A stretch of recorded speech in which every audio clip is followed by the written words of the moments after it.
I'd like to call the regular Stanley County Board of Commissioners meeting for November the 15th to order.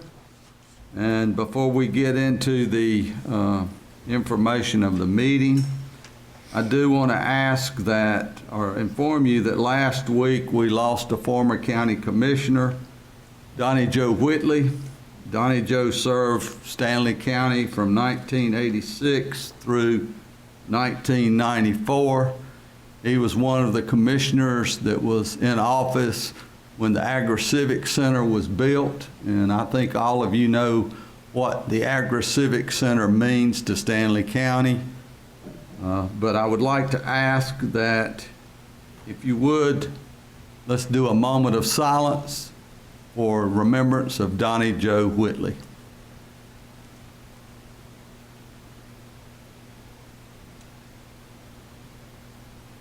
Amen. At this time, I would like to call on Commissioner Mike Barbie to do the Pledge of Allegiance and an invocation. Your Heavenly Father, ask your blessings on the commissioners and the people of this county. Help us to make decisions that will please the county and you, Lord. Guide us and direct us in everything we do. Bless this nation, our military, police, first responders, and look after all the children of this county. Thank you, Lord. In the name I pray.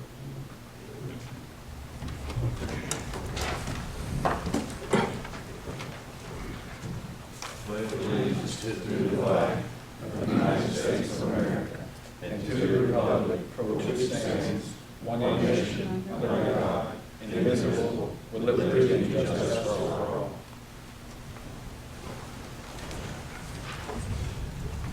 Thank you, Commissioner Barbie.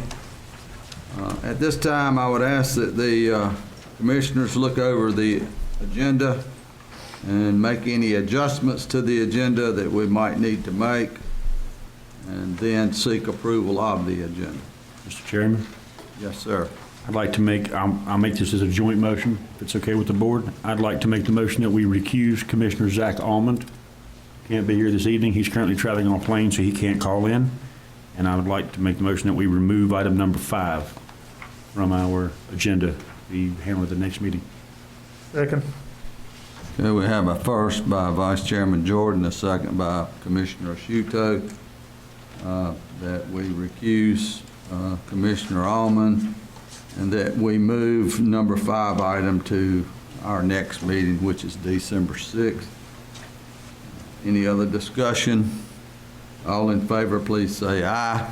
Aye. Any opposed? Motion carries 6-0. At this time, we're going to have public comments, and we do have one citizen signed up, Jason Phibbs. If you would, Jason, come up, introduce yourself, and I ask that you try to keep your comments to 3 minutes or less. Thank you. My name is Jason Phibbs, live in Albemarle. Thank you for the time. After expedited judicial review, the Fifth Circuit Court of Appeals upheld their stay this past Friday, temporarily prohibiting OSHA from enforcing the president's vaccine mandate on businesses with over 100 employees. According to the court's ruling, the mandate not only poses, quote, grave statutory and constitutional issues, end quote, but a severe financial burden on businesses and our communities. While I am thankful for the court's stay thus far, we know the matter will not be settled until the U.S. Supreme Court has spoken. Therefore, if the courts rule in OSHA's favor, this board, in partnership with the sheriff, must be ready to take action. Options include passing a resolution to strengthen the resolve of state officials, partnering with the sheriff to pass ordinances that prohibit OSHA vaccine inspections or vaccine mandates altogether, and/or working with legal counsel and large county employers on other ways to render the mandate unenforceable. If we allow this mandate to stand, we are saying the president can order an executive branch agency at his or her discretion to violate our bodily autonomy under threat of banishment from gainful employment. And if the president is free to violate our person with such a dire consequence for noncompliance, how many more lines are there left to cross? The members of this board, like all other state and local officials, took an oath to uphold the federal and state constitutions. And by taking an oath to do something, it is implied the one taking it has the authority to uphold it. Well, this OSHA mandate is clearly unconstitutional, and all Republican state officials seem to agree. Therefore, given the current reprieve, now is the time to act. On a related note, I also want to express my extreme disgust for the county health department and their shameless campaign of vaccine coercion and child abuse. Over the last 20 months, we have learned masks only hurt children, that natural immunity is more effective than the vaccine, and that almost no one has to die of COVID if they practice immune health and have access to early treatment. Yet the health department, like a Biden wind-up doll, is still committed to fear, lies, vaccines, and masks for all. And now, with emergency use authorization granted, they have begun promoting medical experimentation on children 5 to 11. Children have no significant risk of dying of COVID, and the vaccine has a greater chance of hurting than helping them. Further, while the elderly do not have much concern for yet unknown long-term effects of the vaccine, children do. And yet the county health department is going to encourage all children to get it anyway. Why? Children are clearly not at risk. And if you say it's to protect the adults around the children, then I want to ask you this. When did we become a people that uses our children as human shields to protect us? In light of these facts, I ask you to help set our county free of COVID tyranny and rein in the county health department. You can challenge their communications, limit their ability to operate in the county, have them set up free vitamin D level screenings, or work with informed doctors to promote more complete information on the vaccines and early treatment options. Whether it's the OSHA mandate or the county health department promoting unnecessary medical experimentation on the people for the sake of control or false political narrative is evil. I pray God will give you the courage to uphold your oath and do something about it. Thank you.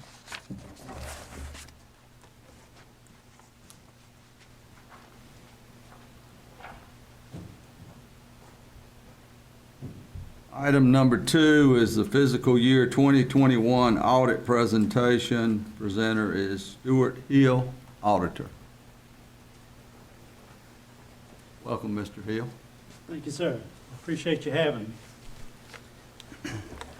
So we are thankful to have been able to do your fiscal year 2021 audit. And we're going to look at the presentation summary as we have done in the past, very similarly, and go over just some of the highlights, because the full audit report is has a lot in it. So we're going to do the summary. I will say that your audit report has been submitted to the LGC, and it has been approved by the LGC. So it's all there. We are here a month earlier than we normally have been, and primarily because the LGC has now got a requirement that we have to present the report within 45 days of when it was submitted. So that's why we're here a little early, and we're glad to be here, and thank you for having me. I can't, this thing's got to have a password or something.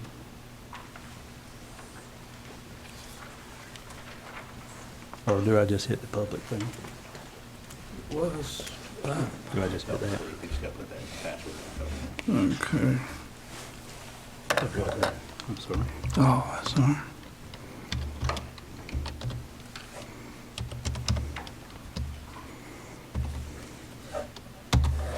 Okay. Yeah, okay. Thank you.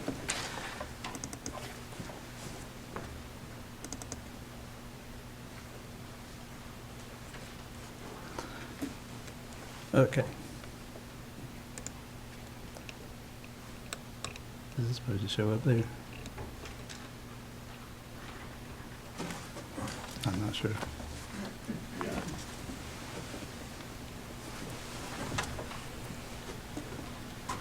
Sorry.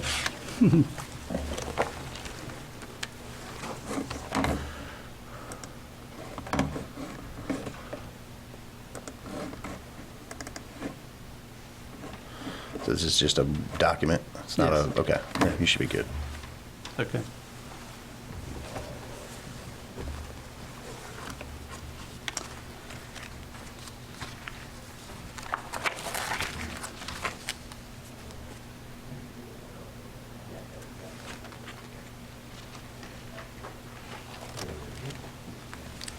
Okay. That's good. Okay, so with that, we're going to go over to page 1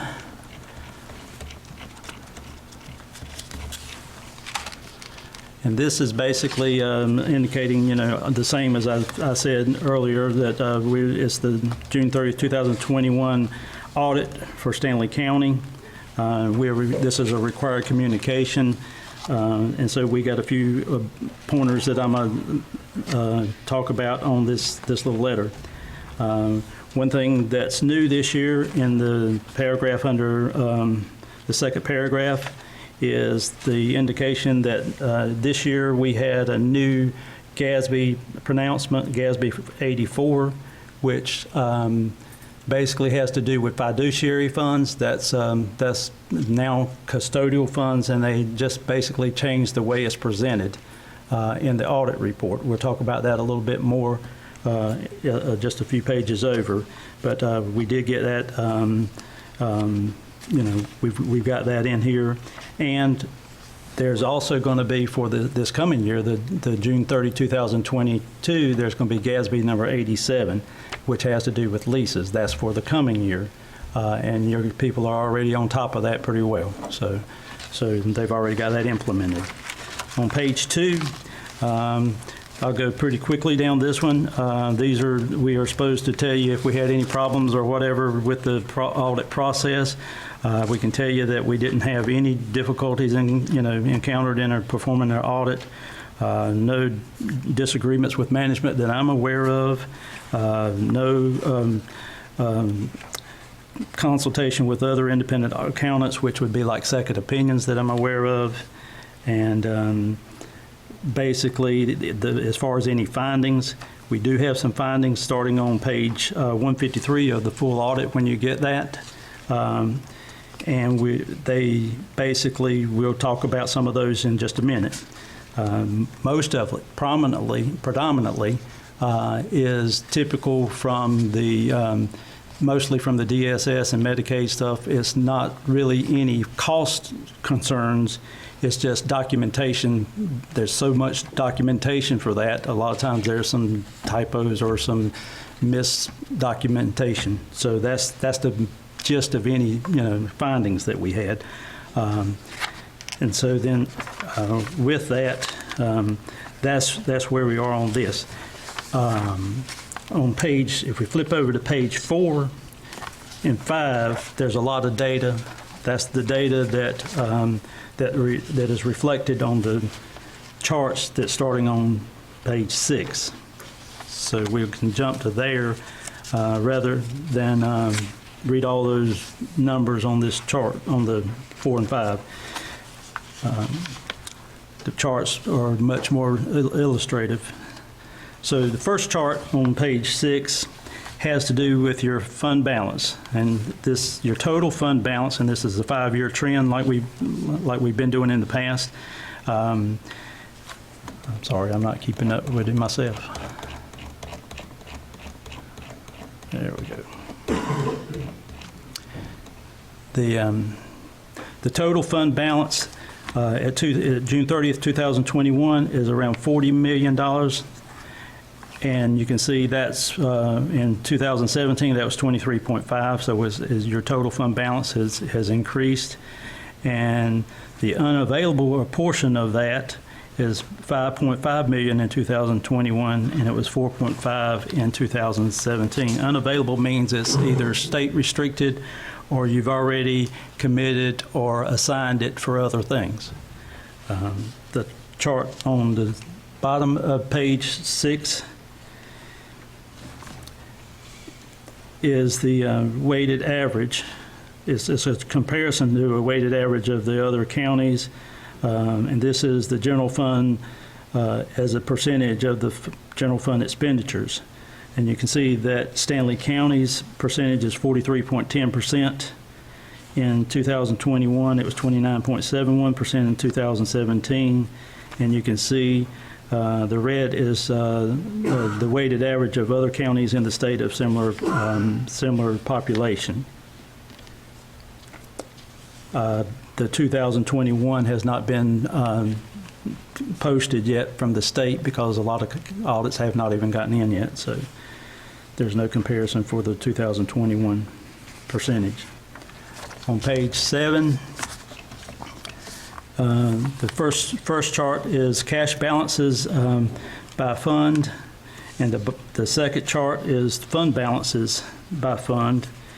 And you can see that the cash, by far the largest cash is in the general fund, followed by the other governmental funds, and then the Stanley County Utility Fund. The actual fund balance is also, the general fund has the largest, followed by the airport, and then the Stanley County Utility Fund. And you can see the amounts there.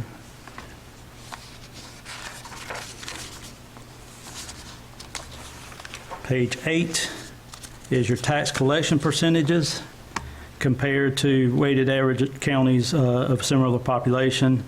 And you can see Stanley County tax collections 98.08% in 2021.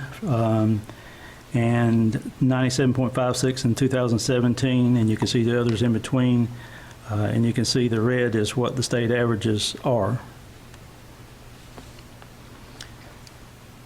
On the bottom of page 8, we have the debt, and we see that the governmental debt is $18,011,461. And the business type debt is $7,253,504.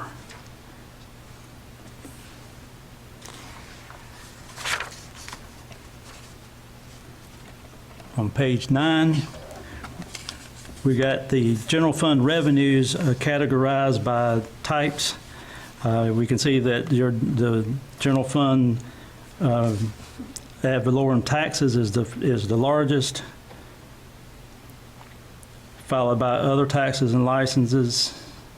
No, excuse me, the local option sales tax is what it is. And then the third is the intergovernmental, which is like grants and primarily DSS revenues. And on page 10, we have also categorized the general fund expenditures. General fund expenditures, you can see the percentage of each of those there. So public safety is the largest, education, and then human services.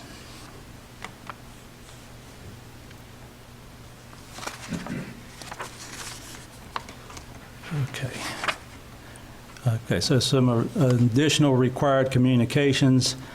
This is where I'm coming back to that GASB 84. That was the one that was supposed to be implemented in 2021, and we did have a finding at the end of the year. They had not separated those fiduciary funds into a separate fund or had a budget for it. And in the beginning, they said if we had those kind of findings, that we were going to have to that you were going to have to respond to that, to the LGC to let them know what you've done about it and what are you going to do about it. But there's been so many that also just like Stanley County did not get that implemented just yet. They've already fixed it now. So actually Toby just got an email today that said because it was new and so many had the same issues, you don't really have to respond to that now as long as you've gotten it under control or in the process of getting it in control. So you don't even have to do that yet. And when at the time we did this, you still had to do it. So it says you got to take, you got to have a letter sent back to them, but you don't now. We just learned that this morning. So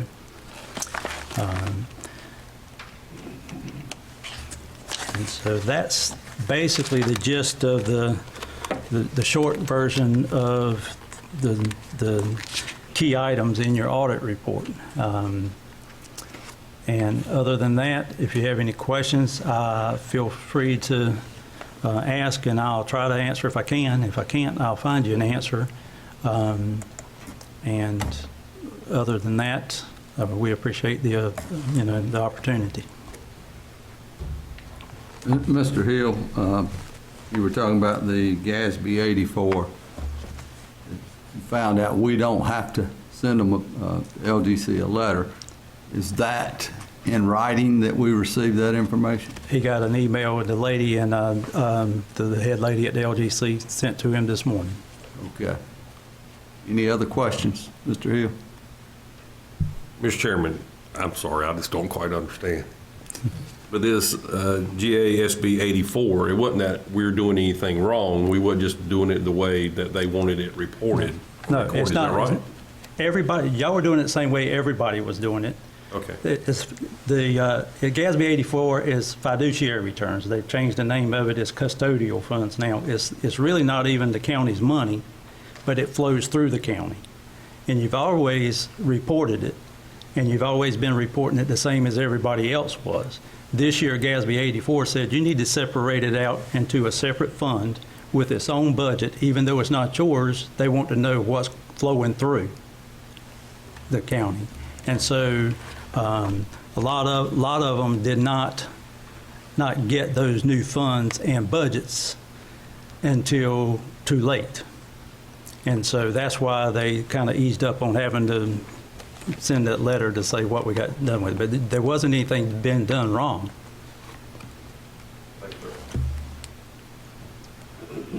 Any other questions? Thank you, Mr. Hill. Thank you. I appreciate it.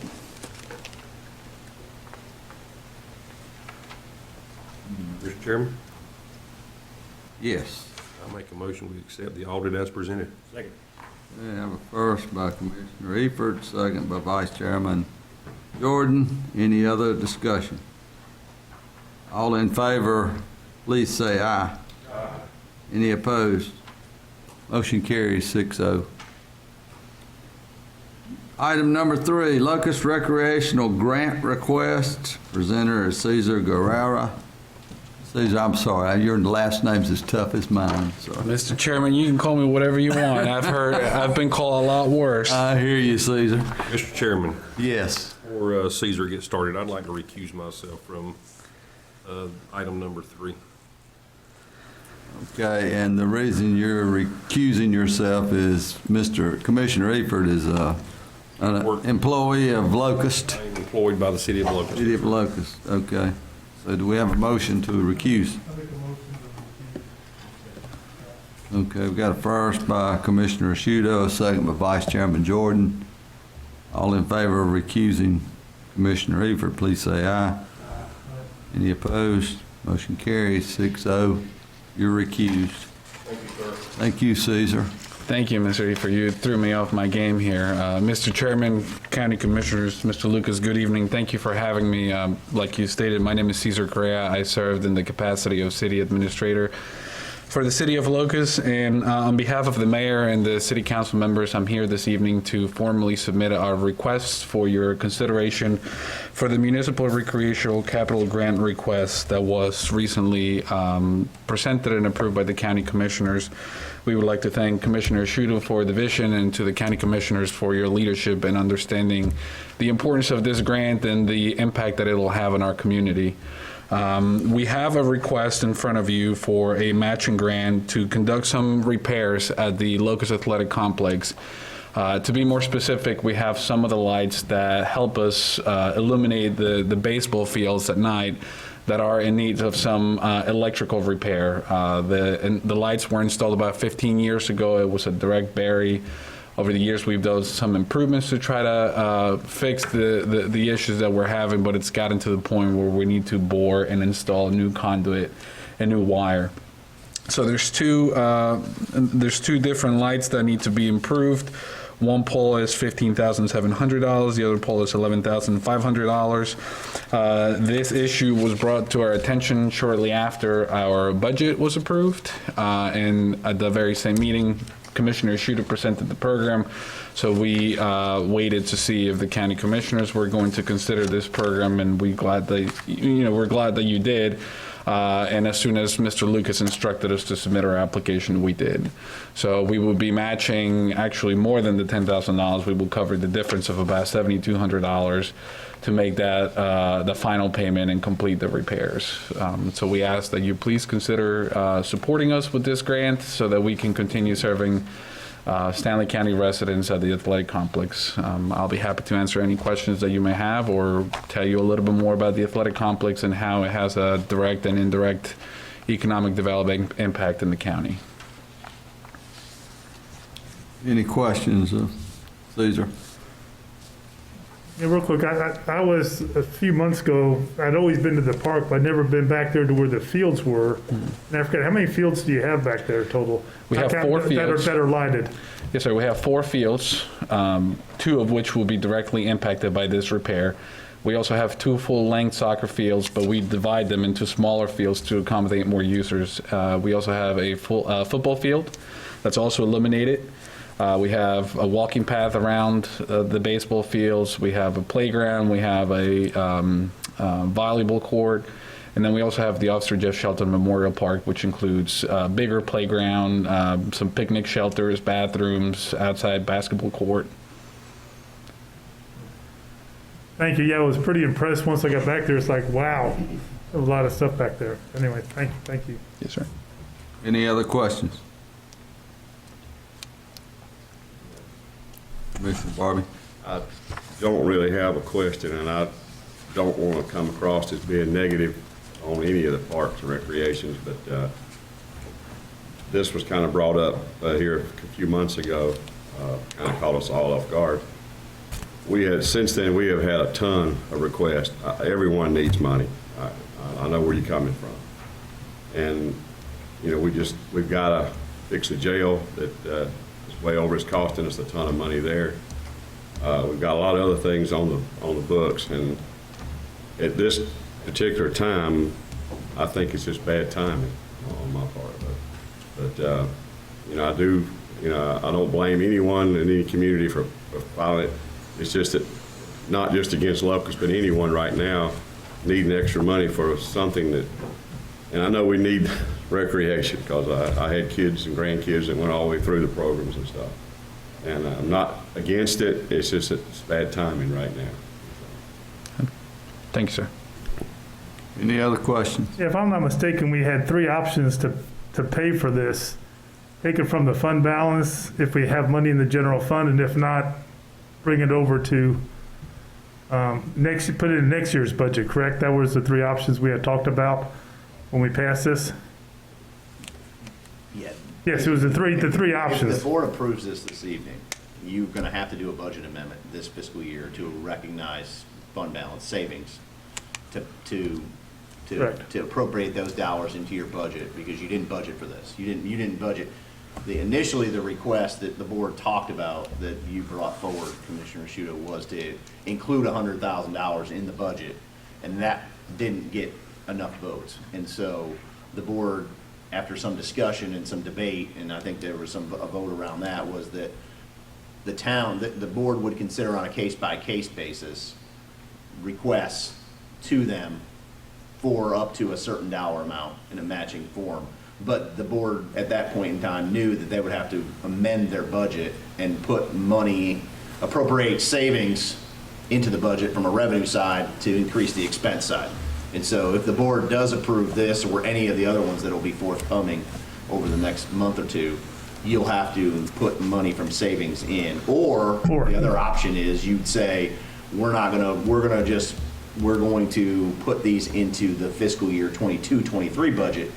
But that sort of, I mean, most of these projects that these folks are asking for, the time frame that they want to do them in is this fiscal year, not next fiscal year. So, I mean, by doing that, you're really not, I don't think you're really assisting the towns in that. And if they don't need the money till next fiscal year, they really shouldn't be asking for the money this year, because why would we give them money just to sit in their savings? I mean, we're better off keeping it in our savings and giving them the money when they actually need it, not necessarily when, towards a capital campaign, so. How many years have you been county manager here? 13. How many years have we been under budget, coming under budget? If not coming under budget. I mean, at the end of the year, we pretty much had money to, Typically do, yes. Yes, We've always come in, we've always, been in good financial standing since I've been county manager, yes, sir. but anyway, we had approved this project and we had 3 ways to pay for it. Take it out of this year's budget, which we could do it, or else take it from the fund balance, or we could, and there might be some of these cases where they may not need the money until next year. Because I know that I talked to Albemarle, they're working on one, and they probably wouldn't need the money till next year. This is a solid program, and if no one else has any comments, I just want to make a motion that we approve the request. Go ahead, Commissioner Boggs. Question. Yes, do you know what the fund balance of Locus City is? Unrestricted is $3.5 million, sir.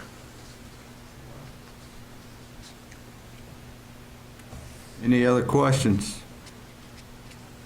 Do we have a second to Commissioner Shuto's motion? Commissioner first, second the motion. Any other discussion? Okay, let's vote. I'm sorry, I was just couldn't get done. Come on. I would like to say that I know we got other things that we need to take care of in the county, but then on the other hand, I think it's time for the normal people, as far as the parks and recreations, get the best of something instead of taking side saddles. So I think it's time to help our children out a little bit more for these ball games and stuff like that. So I was just thinking, well, it's time for us to step up a little bit. Everybody ready to vote? Let's do it by a raise of your right hand. All in favor of giving the city of Locus a $10,000 grant request, please raise your right hand. Okay. Any opposed? A motion carries 4 to 1. Thank you, gentlemen. Thank you, sir. Next on the agenda is Meisenheimer Recreational Grant Request. Presenter is Dr. Mike Ryman, Friends of North Stanley Trail and Park Incorporated. Welcome, Mike. Gentlemen, good to see you all. The Village of Meisenheimer is soliciting the commissioners for $10,000 for our recreational project. This project began back in 2010 with a county recreational plan. It was passed by the commissioners and by all the communities. And in that plan, there were 100 miles of thread trail in broad strokes, not specific because the easements were not guaranteed. In that plan, there were 9 miles of trail between Meisenheimer, Richfield, and New London. And so at that time, the mayors of the 3 towns got together, decided we would try to do that. And so we got a planning grant, and in the process of planning, we planned a 9-mile trail through joining the 3 communities, joining all the youth facilities in the 3 communities, and joining all the parks in the 3 communities. So that's the goal. We got money to buy easement, and then we got money to put down the first 2.75 miles of trail. So the trail is now called the Falcon Trail, but it runs from Richfield Park up to the antique store in Meisenheimer, which is the intersection of West Chapel Road and US 52. And we're currently planning 2.75 miles south, going down towards New London, going through rural Richfield, and we have all the documents we need. All we need is the money. So we're trying to accumulate $180,000 to $190,000 to do that trail. We also want to go north 3/4 of a mile. And to do that, we got to cross US 52 and the railroad. And that is the problem. The DOT doesn't want you to put a light in unless you have trail on both sides, or sidewalk or whatever on both sides, access. So we're going to do the railroad portion first. And you have a map, I think, that shows what we're trying to do. The dashed lines show the crossing of the highway, and then we're doing a combination concrete asphalt across the railroad right-of-way. It's 100 feet. The railroad always give you the high dollar figure of what it might cost, and you've got to sign an agreement saying you go to that number if need be. So they were estimating, because of flagging costs of our contractor and our part of the project and theirs, and they're estimating the cost of that would be $57,000. We think in more realistic terms, because we don't think it's going to take 15 days. That's what they've estimated. That the whole 100-foot easement might cost $65,000. And we're asking you for 10, and we'll come up with the others to do it. I don't know if you have any question, but it'd be a big help. We've raised all the money for all this stuff has come from private sources or from local people. So the Friends raise money every year to maintain the trails, and we also have access to grants. And so that's what our role is. So I petition you. It's important to our area. You know, a park is considered to be a green space in a town. And we got 1.1 miles of trail run through the village of Meisenheimer. So this just extends that trail. Any questions?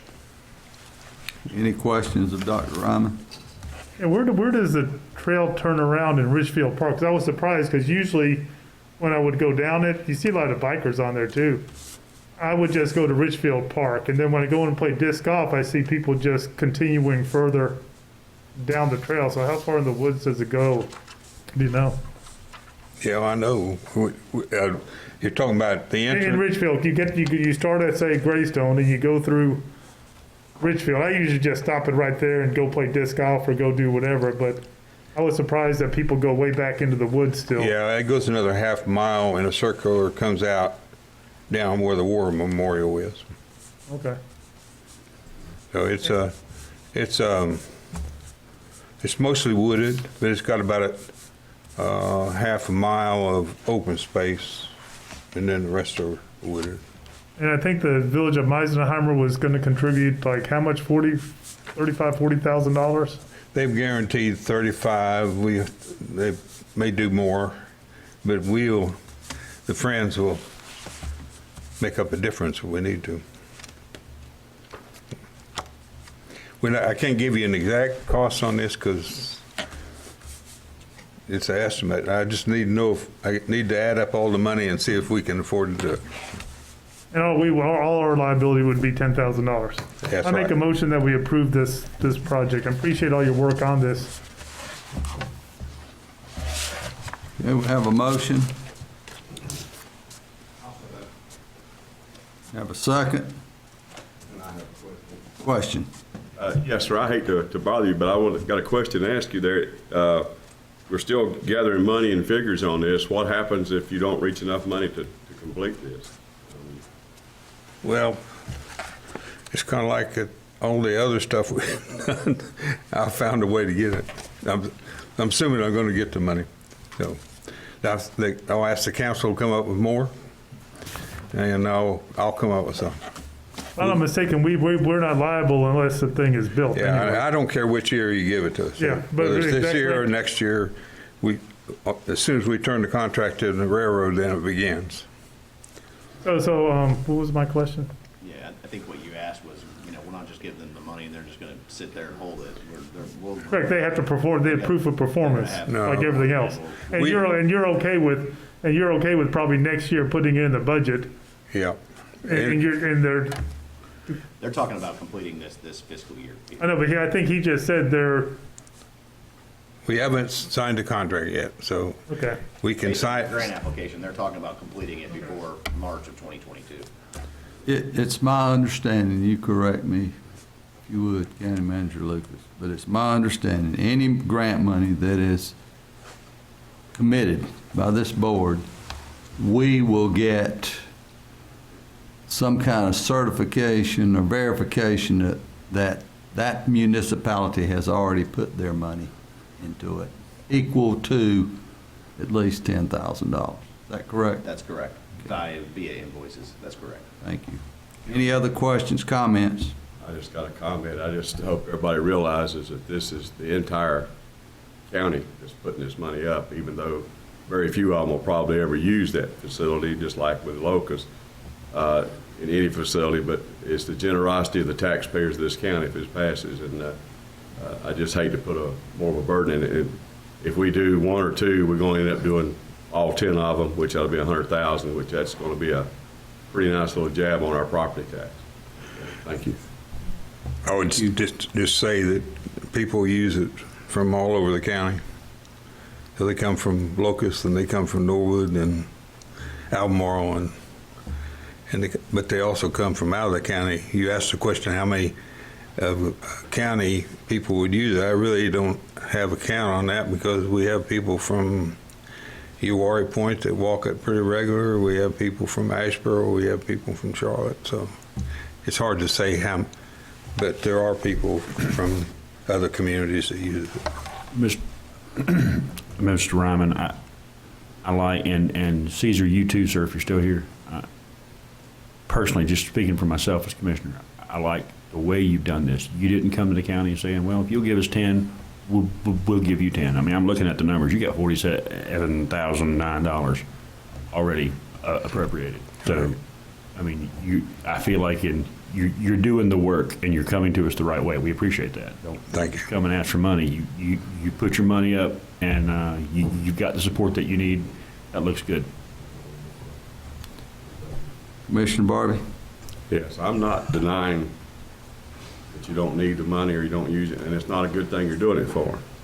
I guess I'm the most conservative commissioner up here, and I'm trying to look after the tax base for all of these people out here that work hard. A lot of them are not able to, on fixed incomes, so I'm looking after the majority of the people in the county for taxpayers. I'm not against what you're trying to do. I approve of what you're doing, also the way you came about it. You did a good job. It's just that I'm trying to be conservative and use our money in a more or different way, I guess. I understand. I'll make this statement. I know in the last request from Locus, I think you asked what the fund balance was. Fund balance is for the village of Meisenheimer is $607,000, which represents close to 100% of their fiscal 21-22 budget expenditures. Thank you. Is that correct? That's correct. Okay. It's nearly, the unrestricted is nearly 611,000, 610, 900 and some.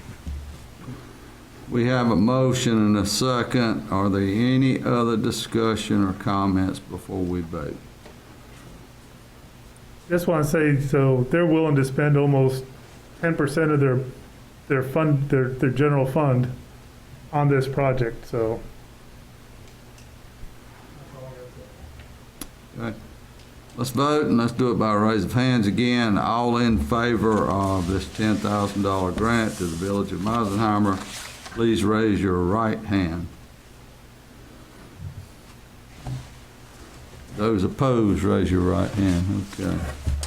Motion carries 5-1 to grant the $10,000 grant to the village of Meisenheimer. Thank you, gentlemen. We appreciate it. Mike, drop them. Yeah, if I can bend over, I'll get it. I can help you. Trouble with being 81. Item number, it's listed as 6, but I guess it would be 5. Settlement agreement reporting. Presenter is County Manager Andy Lucas. Thank you, Mr. Chairman, members of the board. This item that you have before you is simply for reporting purposes only and recording in the minutes per North Carolina General Statute 143, 318A, 318.11A3. The terms of a settlement agreement shall be reported to the public body and entered into the board's minutes once the settlement order has been finalized by the court. And in this case, the settlement order that you all approved at a previous meeting with Verizon for a cell tower that has been approved by the court. And so that document now needs to be recorded in the minutes. And so there's no action to be taken this evening other than simply to allow this item to be on the agenda and for it to be in a public meeting where it can be recorded as an agenda item. I'll be happy to answer any questions. Any questions of County Manager Lucas?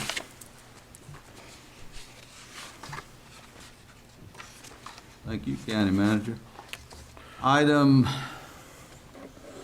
number 6, which is listed as 7 on our schedule. 2022 County Holiday Schedule. Presenter, County Manager Andy Lucas.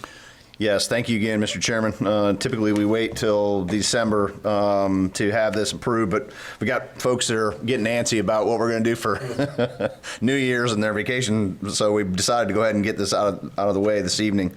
Asking you to approve the 2022 holiday schedule, but because New Year's falls on a Saturday, one of the holidays will actually be in 2021 because we would get the Friday, December 31st off. Because that's the way we typically do it, and we follow the state. If it's on holidays on a Saturday, you get the Friday before. If the holidays on a Sunday, you get the Monday after. So in this case, one of the holidays is actually in 2021, which would be Friday, December 31st. The rest of them will be in 2022. So any questions that I'll be more than happy to answer. Yes, sir. Just, doing it this time of year, I can see where that's difficult and people are trying to get things done. You got a lot of holidays that fall this time of year, Thanksgiving, New Year's, Christmas, around it. Is there any reason that we just couldn't do this on the beginning of our fiscal year? Because only one holiday. We will plan to do this just as part of the budget process Going forward. Going forward. That way, we just sort of knock it out and Just give folks more time to plan without sometimes we holidays. try to look at what the state's doing, and sometimes the state's not as timely in terms of developing their next year's calendar, and so sometimes in May or June it's not quite Based on available. the news now, we should never do what the state's doing. So, well, we typically follow what they do. Now they sometimes give more days off than we do, but this is pretty consistent. I think the only difference is they're giving, I believe, the 27th of December off in 2022 as well. We only do 3 days at Christmas if the Christmas falls on a Tuesday, Wednesday, or Thursday. That way we do the day before, the day of, the day after. And so this year it's on a Sunday. And so we'll do the Friday before and the Monday after, and then you'll obviously have the weekend. So, but the state is actually giving the 27th of December as well to their employees. Any other questions? It's a pleasure to board. Mr. Chairman, Go ahead, Mr. Chairman. make the motion, we go ahead and approve the 2022 holiday schedule. I'll second that, sir. First and a second. Any other discussion? All in favor, please say aye. Aye. Any opposed? Motion carries 6-0. We're down to the consent agenda. I hope everybody's had a chance to look through it. Is there any item that you would like to be pulled to discuss further? Or if not, what's the pleasure? Mr. Chairman, I make the motion we accept the consent agenda as presented. We have a first by Vice Chairman Jordan, Second.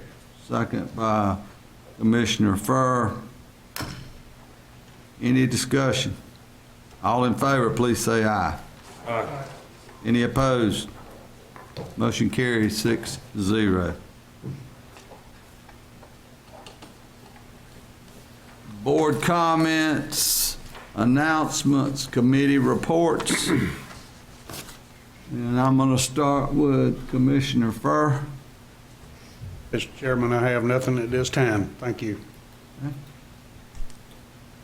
Vice Chairman Jordan. I just want to take just a second, since someone, I assume it was probably Miss Tyler, was kind enough to put this parade schedule on our desk. Can I cover that for just a minute for the folks out there that don't know? Real briefly, we have quite a few Christmas parades coming up this year. Albemarle's is Saturday the 27th at 4. Norwood's is Wednesday, December 1st at 5. Oakburgh's is Thursday, December 2nd at 7. Locust is Saturday, December 4th at 1. Palestine is Sunday, December 5th at 2. And then our normal county employee luncheon is on December 3rd at from 11:30 to 1.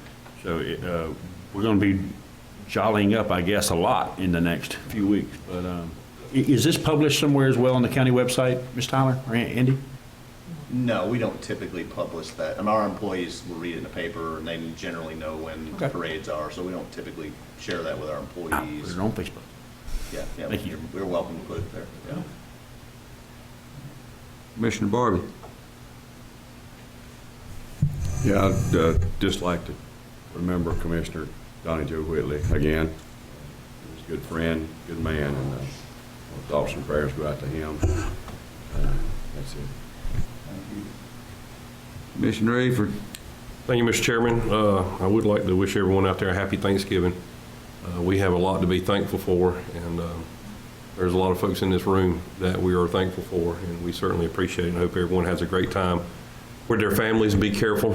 And I would like to recognize there's a Locus citizen and a Stanley County resident that turned 101 years old last week.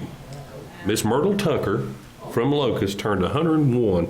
And I go back and think, and Myrtle's doing great. I mean, they had a little party for her. And, the things that she's seen in her lifetime in 101 years, I don't know if I want to see that kind of change in the next 101, but I would like to congratulate her for that.